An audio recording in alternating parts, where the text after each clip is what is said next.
খাজা এনায়েতপুরীর মুরিদ ছিল ওর দাদা, বলতেছেন ওই গাজীপুর দিয়ে টাঙ্গাইল হয়ে যমুনা পার হয়ে এনায়েতপুর দরবারে যাবেন লোকটি। আল্লাহর বান্দা কবরে চলে গেছেন, বেহেশত নসিব করুন। খুব মনোযোগ দিয়ে নদীর যমুনার পারে গেলেন। রাত হয়ে গেল, ছেলেকে বললেন বাবারে রাত তো হয়ে গেছে, আমি পীরের বাড়ির দিকে রওনা দিয়েছি, আমি কোথাও রাত্রি যাপন করব না, আমি পীরের বাড়ি যাব। বাবার সামনে যমুনা পড়ে গেছে, সাঁতার দিতে হবে, সাঁতরায় দিতে হবে। ছেলে বললেন বাবা তুমি যদি সাঁতার দাও তো আমিও সাঁতরায় যাব। এত বড় যমুনা নদী, দুই বাপ বেটে সাঁতার শুরু করলেন। আহা, লোকটা কিছু দূর যাওয়ার পরে ক্লান্ত হয়ে গেল। চিন্তা একটা, মরলেও মরবো, বাঁচলেও বাঁচবো। আল্লাহর বান্দা কিছু দূর যাওয়ার পরে ক্লান্ত হয়ে যাওয়ার পরে যখন পা নিচে নেমে গেল, তখন মনে হচ্ছে পায়ের উপরে যেন কি বেঁধে গেল। উনি ওটার উপরে দাঁড়াইলেন, আবার সাঁতার শুরু করলেন। কি যেন আবার বাঁধে, মনে হচ্ছে বালুর চর। আবার দাঁড়াইলেন, আবার আবার একটু বিশ্রাম করলেন, আবার সাঁতার শুরু করলেন। এইভাবে নদী পার হতে হতে রহমতের সময়, তাহাজ্জুদের সময় হয়ে নদী পার হয়ে এনায়েতপুর দরবারে গেলেন। ফজরের নামাজের আযান পড়ে গেল। আল্লাহর ওলি নামাজে আসলেন। নামাজে আসার পরে নামাজ হয়ে গেল। আল্লাহর ওলি তাসবিহ তাহলিল মুরাকাবা মুশাহাদাত ওযিফা কালাম শেষ হয়ে যাওয়ার পরে আল্লাহর ওলি ঘুরে বসলেন। বাবা পাগলামি করো কেন? পাগলামির কি অর্থ হতে পারে? বাবা তোমরা যমুনার মধ্যে সাঁতার দিছো, পীরকে কেন এইভাবে পরীক্ষা করলা? বাবা আমার কাঁধের দিকে তাকায় দেখো, তোমাকে পার করতে যে আমার কাঁধ আজকে ফুলে গেছে। চিৎকার করে বলেন আল্লাহু আকবার। পাওয়ার আছে, আওয়াজ তুলে বলেন আছে। তেলের গাড়ি তেলে চলে, হাওয়ার গাড়ি হাওয়ায় চলে, বিনা তেলে চালায় গাড়ি নবী সুলাইমান। তোমরা আমরা সেই মুসলমান। ইশকের গভীর তত্ত্ব যদি জানিতে চাও, প্রেমের গভীর তত্ত্ব যদি বুঝিতে চাও, কামেলের পদতলে নিসারো হইয়া যাও। ওরে কামেলের পদতলে নিসারো হইয়া যাও। আমি তো কেবল একটা ঘটনা বললাম, আমার নিজের বানানো না। আমার বন্ধুর দাদাই বলেছিলেন, বন্ধুর দাদা চাচাই বলেছিলেন যে হুজুর সেই দিন দেখেছিলাম আল্লাহর ওলি, কত বড় কারামত আমি দেখেছিলাম। কেন এটা হলো, কি করে এটা সম্ভব? এর ব্যাখ্যা বিজ্ঞান থেকে বোঝা যাবে না, কারণ আল্লাহর ওলিদের ভেদ আর মারেফত বিজ্ঞান কোনদিন দিয়ে বোঝানো যায় না। আল্লাহর ওলিদের ভেদ মারেফত দলিল দিয়ে বোঝা যায় না, এটা হৃদয় দিয়ে বুঝতে হয়। কথা বলেন ঠিক কিনা? বহু মানুষের ভিতরে কিছু মানুষ যদি আসে জায়গা ফিলাপ হয়ে, আগেই বলছি আল্লাহর আশি আদিবে বাজেট হয়েছে, কি আসবে? ভাগ্য গুণে মানুষ আল্লাহর ওলি পায়, ভাগ্য গুণে মানুষ আল্লাহর ওলি হয়, ভাগ্য গুণে মানুষ আল্লাহর ওলিদের সোহবতে বসে। খান জাহান আলীর দরবারে একটা কুমির আছে, হাত করে থাকে, মানুষ তারে খাবার দেয়, ঠিক কিনা? ওই কুমিরের পূর্ব বংশ খান জাহান আলীর খেদমত করেছিল। আল্লাহর ওলির খেদমতের কারণে একটা কুমিরের ভাগ্যের পরিবর্তন হয়ে যায়। আল্লাহর ওলির সোহবত থেকে একটা কুমিরের তকদির পরিবর্তন হয়ে যায়। বাজান আমরা আল্লাহর ওলিদের কুমির, আমরা ওলি হতে পারি নাই, ওলির সঙ্গী হতে পেরেছি। ওলি হতে পারে নাই, মুরিদ হতে পেরেছি। এটা ভাগ্য গুণে হওয়া যায়, ভাগ্য ছাড়া এটা নসিব হয় না। কথা বলেন ঠিক কিনা? যুগ শ্রেষ্ঠ মহাওলি আমার খাজা মাওলানা, ঠিক কিনা? এক নজর দেখলে যার রে দিলের জ্বালা থাকে না ওরে এক নজর দেখলে যারে দিলের জ্বালা থাকে না সে সাধুর প্রেম সুধারো আসে যে জন পিপাসায় ধুর প্রেম সুধারো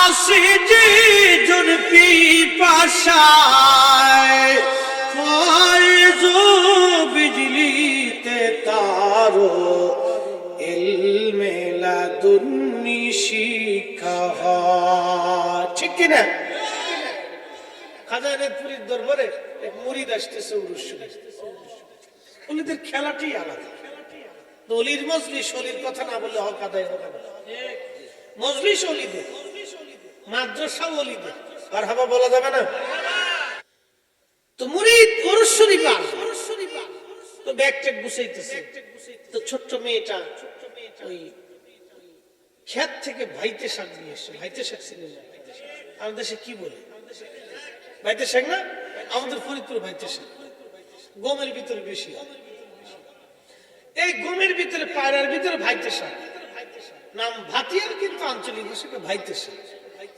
তুমি তো ওই ভাইতে শাক উঠাই নিয়ে এসে বাবাকে বলতেছে বাবা হুজুরের বাড়ি যাবা হুজুরের জন্য আমার এই শাক নিয়ে যাও তখন বুড়ি চিন্তা করে কৌশি এত লাখ লাখ মানুষ আসবে ভিতরে হুজুর এই শাক দেওয়া যায় পাগলি হয় কি কিন্তু পাগলি তো দৃশ্য তার হৃদয় থেকে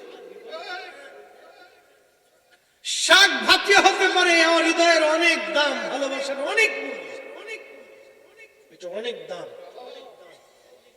পাগলি তো দিচ্ছে হৃদয় থেকে বাবা তো বুঝতে পারে না ভালোবাসা থেকে দিচ্ছে বাবাকে না তুমি কি পাগল হইছো এই ভাতিয়া শাক হুজুরকে দেওয়া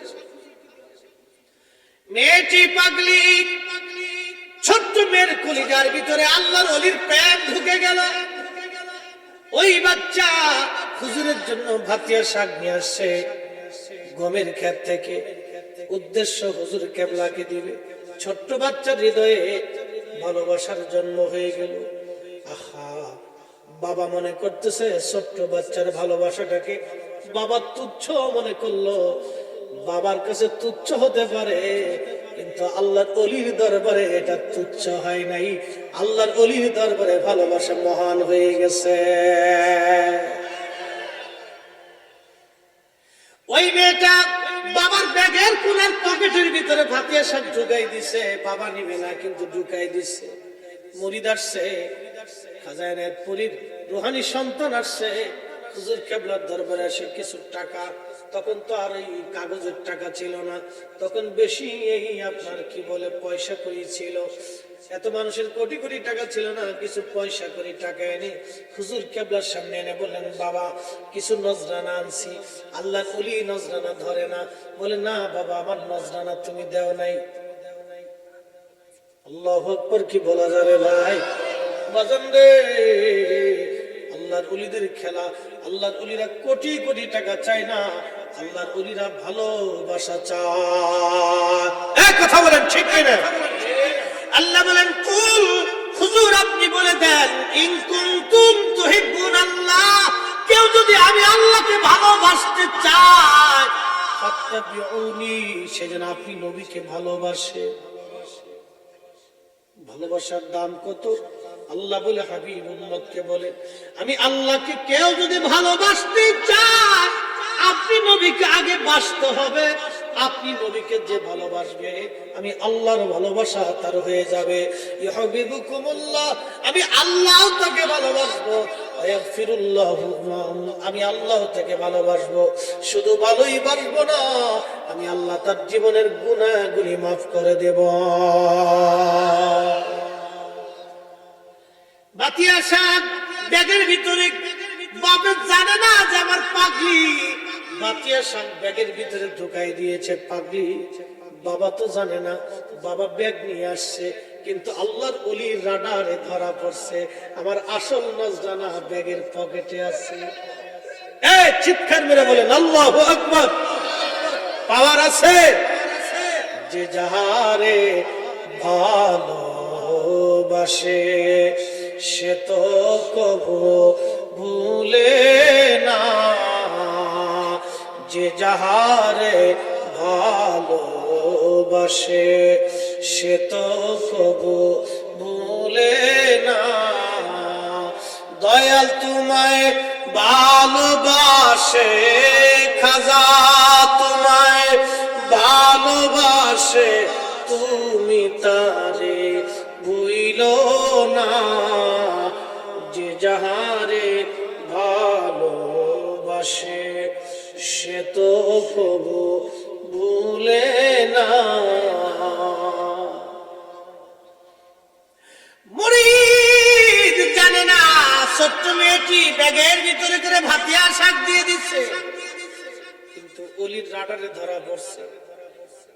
সুবহানাল্লাহ বলা যাবে?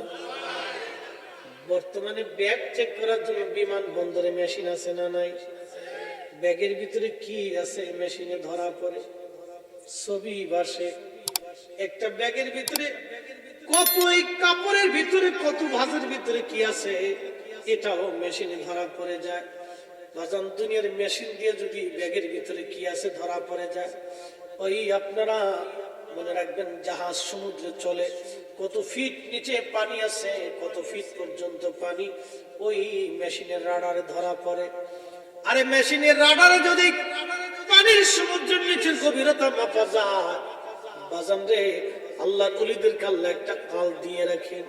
এই কালবের এত বড় পাওয়ার, এত বড় পাওয়ার। এই কালবের চোখ দিয়া আল্লাহর ওলিরা মুরিদের দিকে তাকাইলে পুরা মুরিদের কাল পর্যন্ত তার নজর চলে যায়। কি জন্য সে আসছে এটা ধরা পড়ে যায়, তার শরীরে কি রোগ আছে একবার জোরে বলা যাবে কি মারহাবা? চলবে সারা রাত? আগুন ঠান্ডা, পাগল করবে।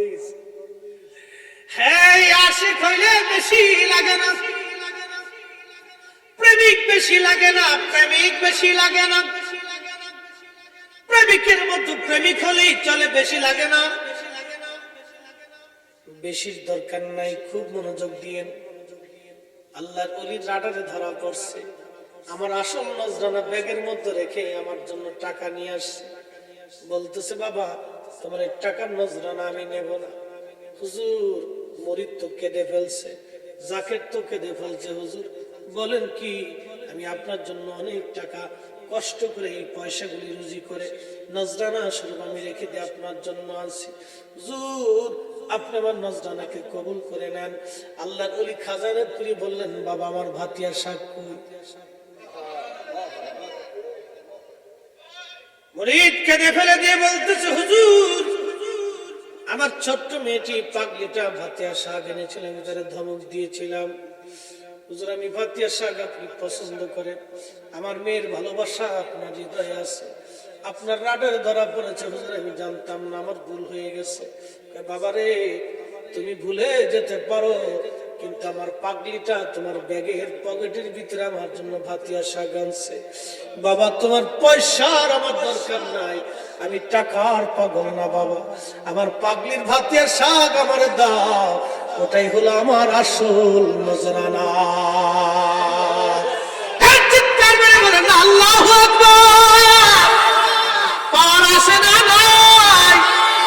আল্লাহ বলেন ইন্নাল্লাযীনা আমানু ওয়া আমিলুস সালিহাতি উলাইকা হুম খায়রুল বারিয়া।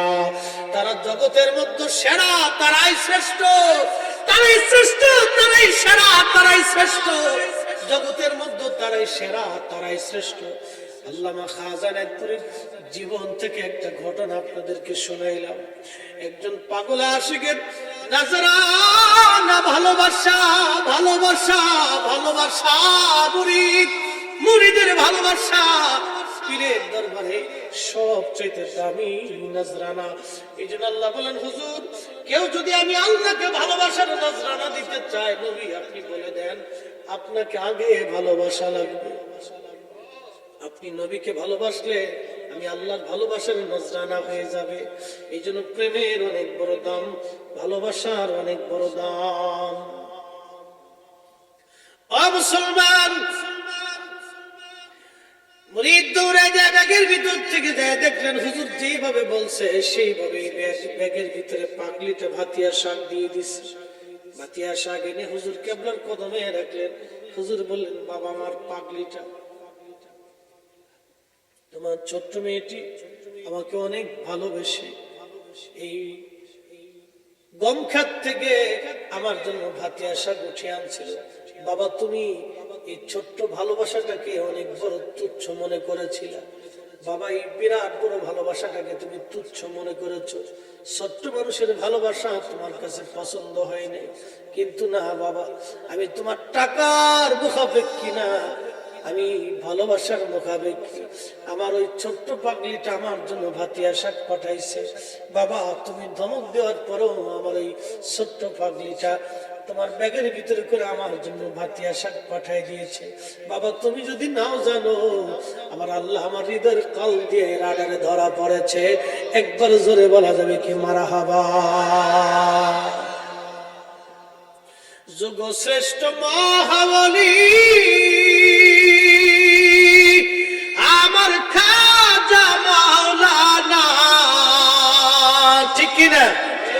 ওরে এক নজর দেখলে যারে দিলের জ্বালা থাকে না। মানুষ বলে তিনি তো মরে গেছে, ওখানে গেলে লাভ কি? আরে যে আল্লাহ বলিরা উলাইকা হুম খায়রুল বারিয়া, সৃষ্টির মধ্যে তারা সেরা, তারা উপরেও সেরা নিচেও সেরা, ঠিক কিনা? দুনিয়াতেও সেরা, কবরেও তারা সেরা। দুনিয়াতেও সেরা, কবরেও সেরা। দুনিয়াতেও সেরা, কবরেও সেরা। আল্লাহ বলেন জাযাউহুম ইনদা রাব্বিহিম জান্নাতু আদনিন তাজরি মিন তাহতিহাল আনহার। আমি আল্লাহ তাদের জন্য একটা জান্নাত বানাই, ওই জান্নাতের নিচে নদী প্রবাহিত। আল্লাহু আকবার। 10টা পৃথিবীর সমান একটা জান্নাত আল্লাহ দিবে। বলবেন হুজুর এটা কি করে সম্ভব? 13 লক্ষ পৃথিবী এক জায়গা করলে যত বড় হবে, একটা সূর্য হবে তত বড়। 200 কোটি সূর্য এক জায়গা করলে যত বড় হয়, একটা ব্ল্যাক হোল হলো তত বড়। আর 10,000 কোটি ব্ল্যাক হোলের মতো নক্ষত্র দিয়ে একটা মিল্কি ওয়ে আল্লাহ সাজাইলেন। গ্যালাক্সি মিল্কি ওয়ের মতো মহাশূন্যে 10,000 কোটি মহাবিশ্ব আল্লাহ বানাইলেন। এরপরে মহাশূন্য, তারপরে প্রথম আসমান। নবীজি বলেন উম্মতেরা রে, আল্লাহ আমাকে নিতে নিতে নিতে নিতে জিব্রাইলের মাধ্যমে একটা গম্বুজের উপরে নিলেন। গম্বুজটা এত বড়, সাহারা মরুভূমির ভিতরে একটা আংটি ছেড়ে দিলে, সাহারা মরুভূমির ভিতরে একটা আংটি ছেড়ে দিলে, ওই আংটিটা দেখতে যত বড় দেখা যায়, ওই গম্বুজটা আল্লাহ এত বড় করে বানাইছে। সারা পৃথিবী ওই গম্বুজের উপর ছেড়ে দিলে ওই আংটির মতো গম্বুজের উপরে পৃথিবীটা দেখা যাবে। তাহলে গম্বুজ কত বড়, পৃথিবী কত বড়, পৃথিবী কত বড়, আমরা কত বড়, সাহারা মরুভূমি কত বড়, আংটি কত বড়। সাহারা মরুভূমি আফ্রিকার 3টা দেশ নিয়ে একটা মরুভূমি, বাংলাদেশের প্রায় 20টা দেশের সমান একটা মরুভূমি, বিরাট বড় মরুভূমির মধ্যে আমার এই আংটিটা ছেড়ে দিলে যত বড় দেখা যাবে, ওই গম্বুজের উপরে পৃথিবীটা তত বড় দেখা যায়। নবীজি বললেন জিব্রাইল আমাকে নিয়ে গেল দরজার সামনে, দরজায় তালা মারা। বললাম জিব্রাইল দরজার চাবি কোথায়? জিব্রাইল বলল হুজুর দরজার চাবি আছে। বিসমিল্লাহির রহমানির রহিম, আল্লাহর বিসমিল্লাহ শরীফ পাঠ করার সঙ্গে সঙ্গে দরওয়াজা খুলে গেল। জিব্রাইল নবীজি বললেন বড় আশ্চর্য হলাম, বিসমিল্লাহর মিম শব্দ থেকে পানির নহর, আল্লাহর হা শব্দ থেকে দুধের নহর, রহমানের নুন শব্দ থেকে আল্লাহ মধুর নহর, রহিমের মিম শব্দ থেকে আল্লাহ শরবতের নহর আল্লাহ বের করলেন। এই নহরটা যাইয়া হাউজে কাউসার হয়ে জান্নাতের নিচ দিয়ে প্রবাহিত হয়ে গেল। একবার জোরে বলা যাবে কি সুবহানাল্লাহ? আমি বললাম ভাই জিব্রাইল এই নহরের পানি কারা পাবে? জিব্রাইল বললেন হুজুর সব ভালো কাজের আগে যারা বিসমিল্লাহ পড়বে আল্লাহ পাক এই নহরের পানি তাদের বরাদ্দ করে দিবে। সব ভালো কাজের আগে কি? জোরে বলেন। তাবারক রান্না করার আগে ফাতিহা পড়া হয়, কথা বলেন ঠিক কিনা? না ফাতিহা ছাড়া করা হয় না, ফাতিহা শরীফ পড়ে দোয়া করে তাবারক রান্না করা হয়। প্রথমে বিসমিল্লাহ, পরে ইস্তিগফার 7 বার, সূরা ফাতিহা 3 বার, ইখলাস হলো 10 বার, 11 বার দুরূদ শরীফ পড়ে দোয়া করে যে তাবারক রান্না করা হয়, ওই তাবারক খাওয়ার পরে কত ক্যান্সার রোগী ভালো হয়ে গেল, কত গ্যাস্ট্রিকের রোগী ভালো হয়ে গেল, কত আলসারের রোগী ভালো হয়ে গেল, কত পেট ব্যথার রোগী ভালো হয়ে গেল, কত বিভিন্ন ধরনের রোগী আল্লাহ ভালো করে দিল। পৃথিবীর কোনো ওষুধে কাজ হলো না, তাবারকে কাজ হয়ে গেল। কারণ কি? কারণ আল্লাহর ওলিদের দেওয়া বাতলানো সূত্র অনুযায়ী চলতে পারলে আমরাও দুনিয়াতে সেরা হতে পারবো। কথা বলেন ঠিক কিনা? এটা আলাদা খেলা, বুঝানো বড় মুশকিল। মুর্দা লাশ সামনে নিয়ে বসে গেছে, ফুলের বাগান হয়ে গেছে কবর, মনে আছে না আপনাদের? কবরটা ফুলের বাগান হয়ে গেছে।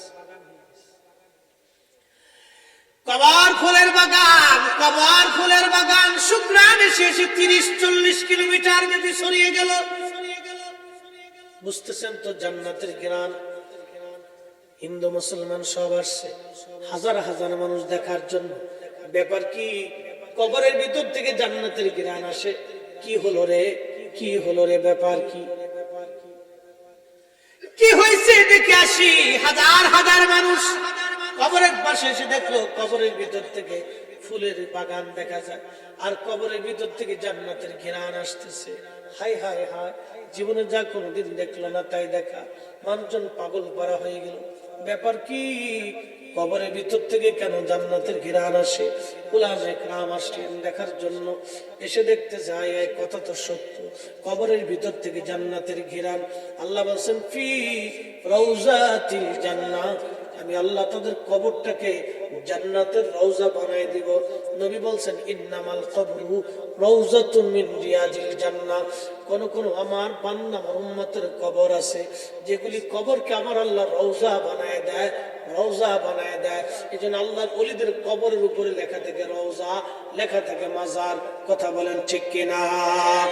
ওরা বলে তোমরা ওখানে গেলে কি লাভ? প্রশ্ন করে না? এখানে গেলে কি লাভ? উনি মরে গেছে। আগেই বললাম ওনার মর্তবা জমিনের উপরে থাকলেও যে দাম, জমিনের নিচে চলে গেল একই দাম। কি কথা বলেন ঠিক কিনা? জমিনের উপরে যেমন পাওয়ার, ভিতরেও তেমন পাওয়ার, কোন কমতি নাই। প্রশ্ন করবেন মানুষ মরে গেলে কি কিছু থাকে? হ্যাঁ, একটা ঘটনা থেকে শোনাই। সূরা মুলকের তাফসীরে কিতাবুত তিরমিজি শরীফের কিতাবুত তাফাসিরের মধ্যে আসছে। সূরা মুলকের তাফসীরের মধ্যে লেখা হয়েছে, পৃথিবীর বহু তাফসীরি কিতাবের মধ্যে লেখা, তাফসীর আবু হাতিম, তাফসীর তাবারি, তাফসীর ইবনে কাসির, তাফসীর মাদারিক, তাফসীর আবু সাউদ, তাফসীরুল বায়ান, তাফসীরুল মান, তাফসীর কবির, তাফসীর দুররে মনসুর। কতগুলি নাম বলবো, বহু কিতাব আমার ঘরের মধ্যে আছে। খুব মনোযোগ দিয়েন। সবগুলি তাফসীরি কিতাবের মধ্যে আসছে। নবীর একজন সাহাবী হযরত আব্দুল্লাহ ইবনে আব্বাস রাদিয়াল্লাহু আনহু বলেন, আমরা একদিন সফর শেষে নবীজির সঙ্গে রওনা করলাম, আসতেছিলাম মদিনার দিকে। আমরা রাত্রি হয়ে গেল, কাফেলা বসলো, তাবু গাড়লাম। তখন তো তাবু ছাড়া থাকা যাবে না, ছোট্ট ছোট্ট তাবু। এই ছোট্ট তাবুটা আমরা গাড়লাম, মাটির উপরে তাবু গেড়ে দিলাম। আমরা জানতাম এখানে কোনো কবর আছে। ওই কবরের উপরে তাবু করা হলো, ওই কবরের উপরে বিছনা করা হলো। বিছনা করার পরে আমরা কবরের উপরে শুয়ে পড়ছি। সাহাবী বলেন আমি শুয়েছি, শোয়ার পরে লক্ষ্য করলাম কবরের ভিতর থেকে একজন বান্দা কোরআন শরীফ তেলাওয়াত করতেছে। কোরআনের দাম কত দেখেন, কোরআন শরীফ তেলাওয়াত করে। কষ্ট হচ্ছে আপনাদের? আর চলবে? মুসল্লি তো খুব শক্ত মুসল্লি দেখতেছি। হ্যাঁ, খুব শক্ত মুসল্লি আমার সামনে বসা। মজা আমাদের আসছে। মারহাবা বলেন, একসাথে বলি তো আল্লাহু আকবার। এই মাদ্রাসায় কি পড়া হয়? কোরআন। জোরে বলেন কি পড়া হয়? এই কোরআনের দাম কত দেখেন, একসাথে বলেন তো আল্লাহু আকবার। ইয়া আইয়ুহাল মুযাম্মিল কুমিল লাইলা ইল্লা ক্বালিলা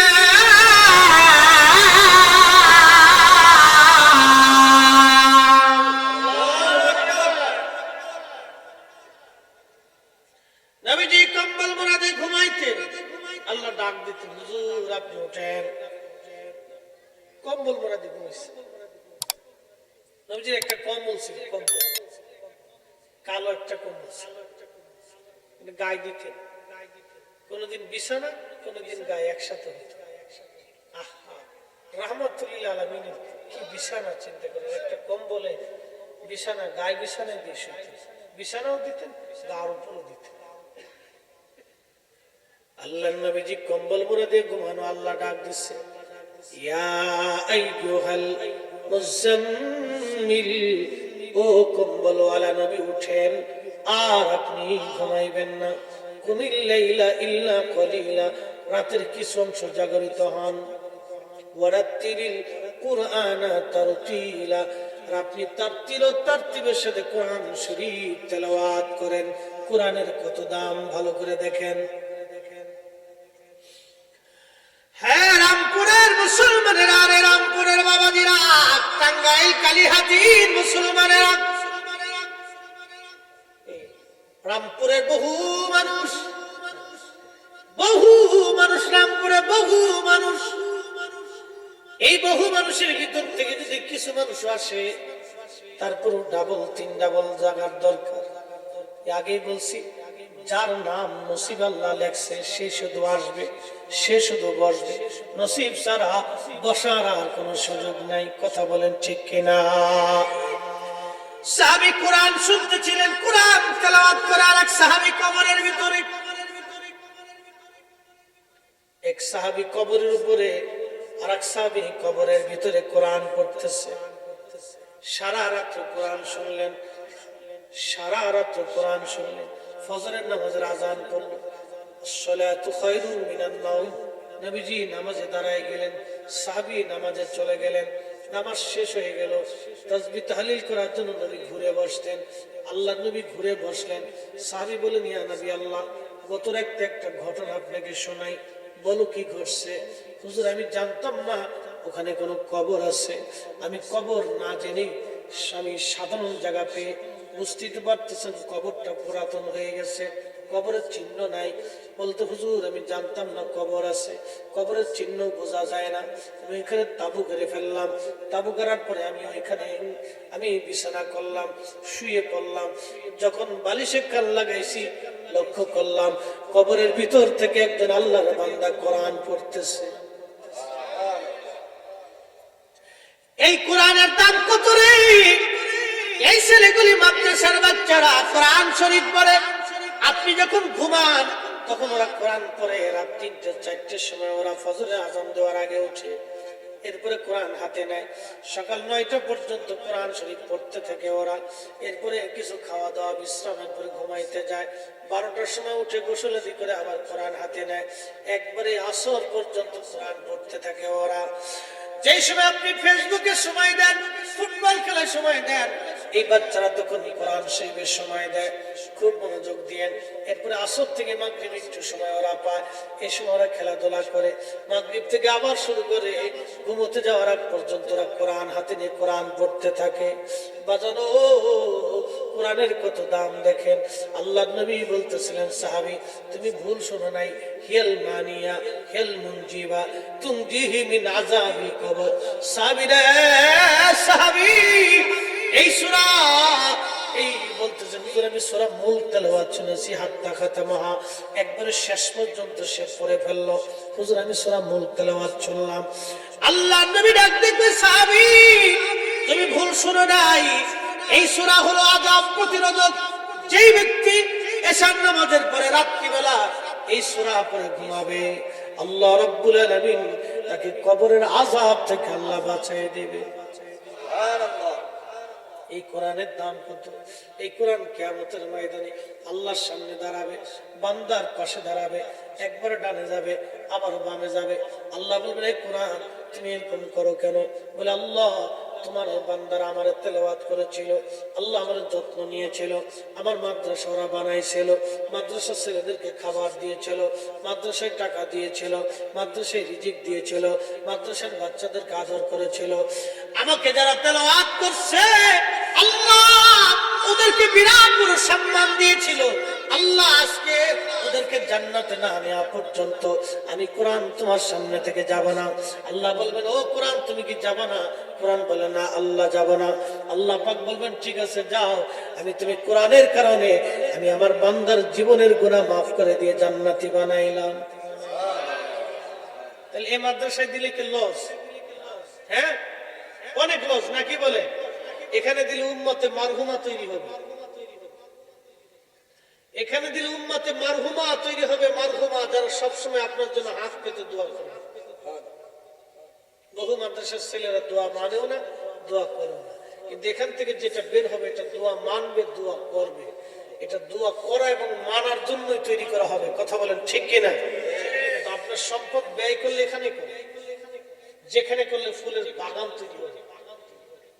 এটা একটা বট গাছের মতো, পানি ঢালছেন, যত্ন করতে হবে, অনেক বড় গাছ বানাইতে হবে,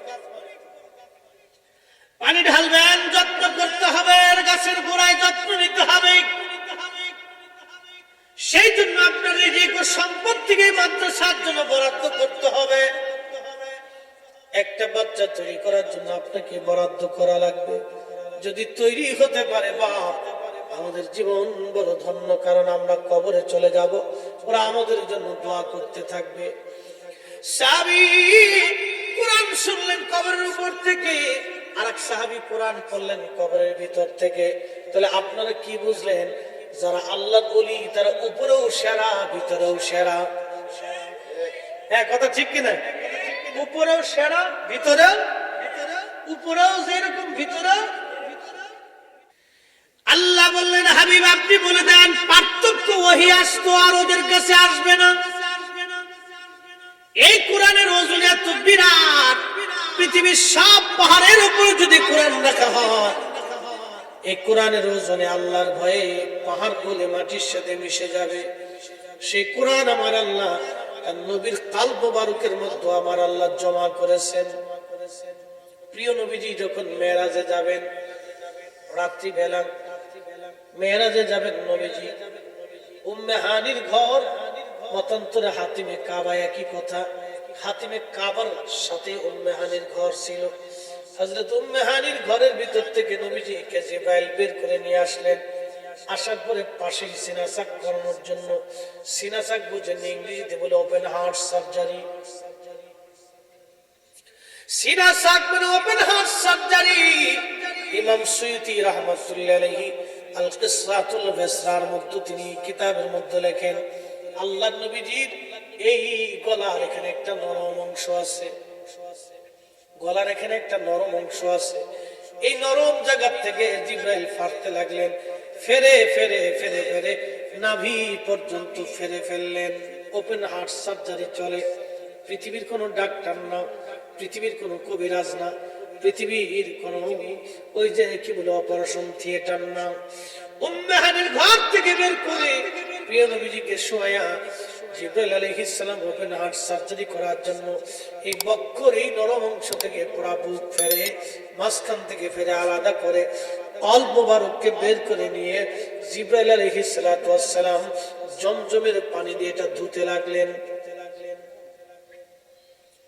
নবী বলেন, আমি দেখতেছি। সুবহানাল্লাহ বলা যাবে? নবী বলতেছেন, আমি দেখতেছি কিভাবে হার্ট অপারেশন করে। পৃথিবীর কোন ওপেন হার্ট সার্জারি রোগী দেখে? হ্যাঁ, নবী দেখতেছে। জমজমের পানি দিয়ে ধোয়া হলো। জিবরাইল আলাইহিস সালাম আসমানে চলে গেলেন। জান্নাত থেকে একটা খাজিনার ভিতরে করে আমার জন্য ইলম এবং হিকমত আনা হলো, আমার জন্য ইলম এবং হিকমত আনা হলো, ইলম এবং হিকমত আনা হলো, ইলম এবং হিকমত আনা হলো। এই জন্য আল্লাহ ওয়াজ করলেন, কামা আরসালনা ফীকুম রাসূলাম মিনকুম ইয়াতলু আলাইকুম আয়াতিনা ওয়া ইউযাক্কিকুম ওয়া ইউআল্লিমুকুমুল কিতাবা ওয়াল হিকমাতা ওয়া ইউআল্লিমুকুম মা লাম তাকুনু তা'লামুন। একবার জোরে বলা যাবে কি মারহাবা? চিৎকার করে বলা যাবে কি ইয়া রাসূলুল্লাহ? মনে হয় কষ্ট হচ্ছে আপনাদের নাকি? না না, কষ্ট আমার না, বুঝার জন্য বলতেছি। কামা আরসালনা ফিক, আমি তোমাদের মাঝে আমার একজন রাসূল পাঠিয়েছি। কে পাঠাইছে? আল্লাহ। ওমা আরসালনাকা, আপনাকে পাঠিয়েছি। নবীকে আল্লাহ পাঠানো হয়েছে, নবীকে পাঠানো হয়েছে। নবী আল্লাহর কাছে ছিলেন, নবী আল্লাহর কাছে ছিলেন, নবীকে আল্লাহ পাঠিয়েছে। ইয়া আইয়ুহান নবী ইন্না আরসালনাকা, হে আমার নবী আপনাকে পাঠিয়েছি। নবী বলতেন বুইস্তু, সহিহ বুখারীতে, বুইস্তু ইলান নাসি কাফা, আল্লাহ সমগ্র মানব জাতির জন্য আমাকে পাঠিয়েছে। কে পাঠিয়েছে? আল্লাহ। কাকে? কাদের মাঝে? নবী ছিলেন কোথায়? আল্লাহর কাছে ছিলেন, আল্লাহ পাঠিয়েছে। এখন আপনি না বুঝলেন, বুঝাইতে পারতেন। পাঠিয়েছেন, পাঠিয়েছে। এই পাঠানোর পদ্ধতি এখন ওয়াজ করলে সারা রাত শেষ হবে। আর একদিন মিলাদুন নবীর মাহফিলে পাঠানোর পদ্ধতি বলবো, কি করে পাঠালেন, কেমনে পাঠালেন, কোন পদ্ধতিতে, কোন পদ্ধতি, কি পদ্ধতিতে পাঠাইলেন, এই তাফসীর আর একদিন হবে। আল্লাহ তার নবীকে পাঠাইলেন, কামা আরসালনা ফীকুম রাসূলাম মিনকুম ইয়াতলু আলাইকুম আয়াতিনা, আমার নবী তোমাদের মাঝে আমার আয়াত তেলাওয়াত করে করে শোনাবে। আমার এই নবী আয়াত তেলাওয়াত করে শোনাবে।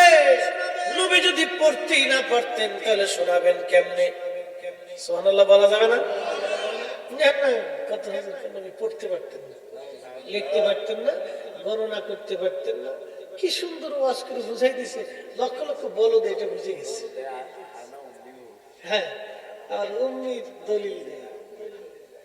আচ্ছা, উম্মুল কুরআন, উম্মুল কুরআন, উম্মুল শব্দের অর্থ কি? কথা কর না কেন? মা। উম্মুল কুরআন, কোরআনের মা।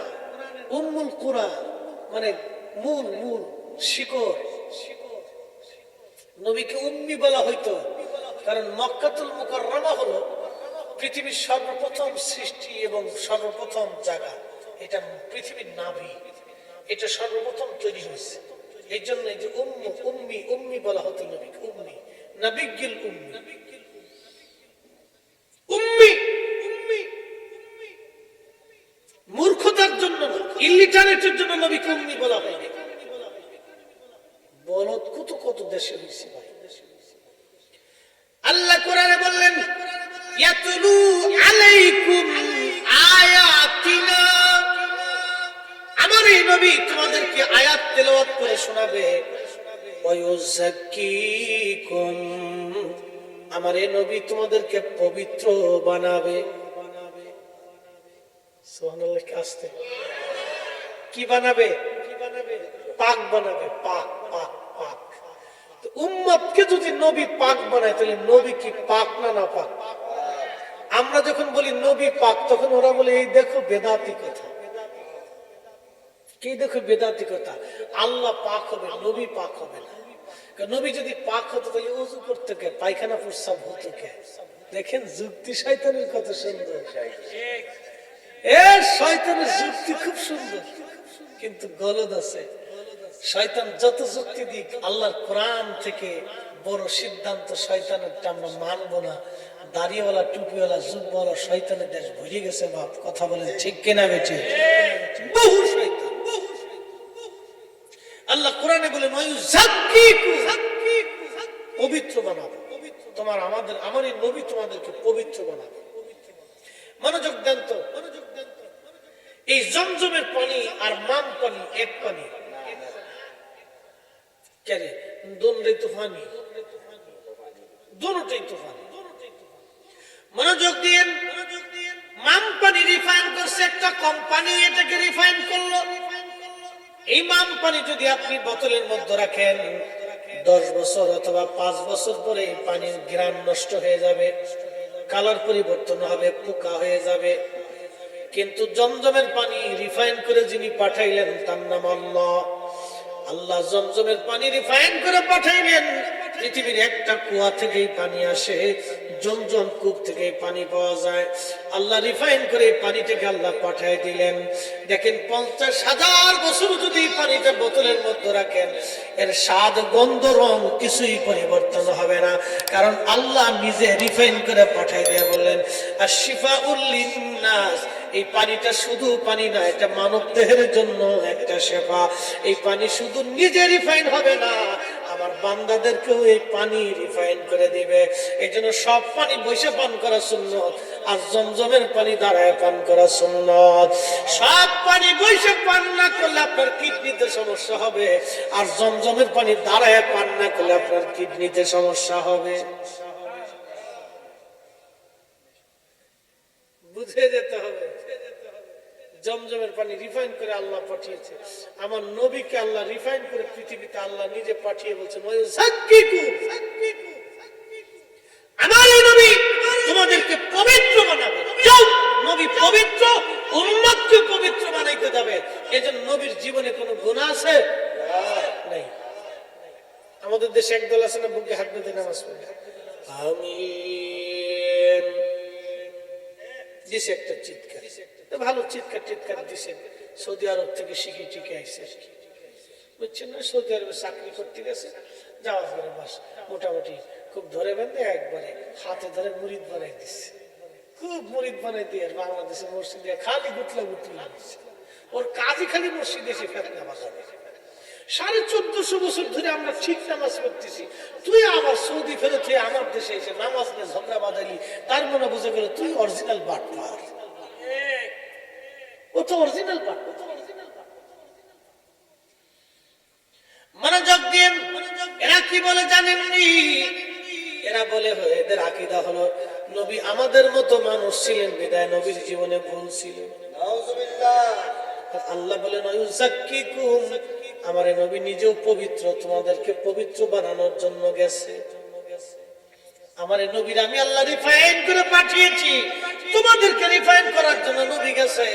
এই জন্য আমরা নবী আমাদেরকে রিফাইন করার জন্য আল্লাহ পাঠাইলেন। ইউযাক্কিকুম, এরপর আল্লাহ বলেন ওয়াইউআল্লিমুকুমুল কিতাবা ওয়াল হিকমা, আমার এই নবী তোমাদেরকে কিতাব শিক্ষা দিবে এবং হিকমত শিক্ষা দিবে। আচ্ছা, যে নবী কিতাব পড়তে পারে না সে নবী কিতাব কেমনে শিখাবে? তার মানে আমার নবী পড়তেও জানতেন, লিখতেও জানতেন। কথা বলেন ঠিক কিনা? কিন্তু লিখতেন, পড়তেও জানতেন, লিখতেও জানতেন, গণনা করতেও জানতেন, কিন্তু লিখতেন। কারণ লেখলে মক্কার কাফেররা কবে নবী মুহাম্মদ নিজে কোরআন লেখছে। এই জন্য নবীজি লিখতেন না, কখনো কিছু লিখতেন। উনি যদি লিখতেন তাহলে মানুষ বলতো মুহাম্মদই কোরআন বানাইছে। এই জন্য কিছু লিখতেন না। কিন্তু নবী লিখতেও পারতেন, পড়তেও পারতেন। আল্লিমুকুমুল কিতাব, কোরআন বলে এই নবী তোমাদেরকে কিতাব শিক্ষা দিবে, ওয়াল হিকমা, হিকমত শিক্ষা দিবে। আইয়ুআল্লিমুকুম মা লাম তাকুন তা'লামুন, তুমি যেটা জানো না, বুঝো না, আমার নবী সেটা শিক্ষা দিবে। তোমরা যেটা জানতে না সেটা আমার নবী শিক্ষা দিবে। কথা তো সত্য, আমরা অনেক কিছুই জানতাম না, নবী আমাদেরকে জানাইছেন। যেমন হাতের আঙ্গুল চেটে খাওয়া, আমরা আঙ্গুল চেটে খেলে আমাদের লাভ কি, নবী আমাদেরকে শিখাইলেন। এরপরে আল্লাহর নবী প্রত্যেক নামাজের আগে মেসাক শিক্ষা দিলেন। কেন শিক্ষা দিলেন? কারণ উম্মত প্রত্যেকদিন মেসাক করলে উম্মতের জবান ভালো থাকবে, ওই মুখ পরিষ্কার থাকবে, দুর্গন্ধ দূর হবে, পেটের পীড়া হবে না, অসুস্থতা হবে না। এই জন্য আল্লাহর নবী শিক্ষা দিলেন, ওই আল্লিমুকুম মা লাম তাকুন তাআলামুন, তুমি যেটা জানো না আমার নবী সেটা তোমাদেরকে শিক্ষা দিবে। আমরা জানতাম না হাতের আঙ্গুলের এইখানে পশমের গোড়ায় একটা মেডিসিন থাকে, যখন মানুষ খাবার খায় তখন এই মেডিসিন তৈরি হতে থাকে। খাওয়া শেষ, আঙ্গুলগুলি চেটে খাওয়ার পরে ওই মেডিসিনটা খাবারের সাথে পেটের মধ্যে চলে গেল, হজম শক্তি বেড়ে গেল। এই বিষয়টা আমরা জানতাম না, নবী জানাইছেন। কারণ এই বিজ্ঞানের থিম আমাদের জানা ছিল না, নবীর জানা ছিল। এই জন্য নবী শিখাই দিয়ে গেলেন, আল্লাহ নবী মেসাক শিক্ষা দিয়ে গেলেন, আল্লাহ নবীজি দস্তরখানায় খাবার খাওয়ানো শিক্ষা দিয়ে গেলেন। খাবার খাওয়ার পরে আঙ্গুলগুলি চেটে চেটে খেতে হবে, বাসন চেটে খেতে হবে, আল্লাহ নবী শিক্ষা দিয়ে গেলেন। কাপড় কিভাবে পরবে নবী শিক্ষা দিয়ে গেলেন। রাস্তায় কেমনে চলবে নবী শিক্ষা দিয়ে গেলেন। সমাজ কেমনে করবে নবী শিক্ষা দিয়ে গেলেন। রাষ্ট্র কেমনে চলবে নবী শিক্ষা দিয়ে গেলেন। জীবন কেমনে চলবে নবী শিক্ষা দিয়ে গেলেন। একবার জোরে বলা যাবে কি মারহাবা।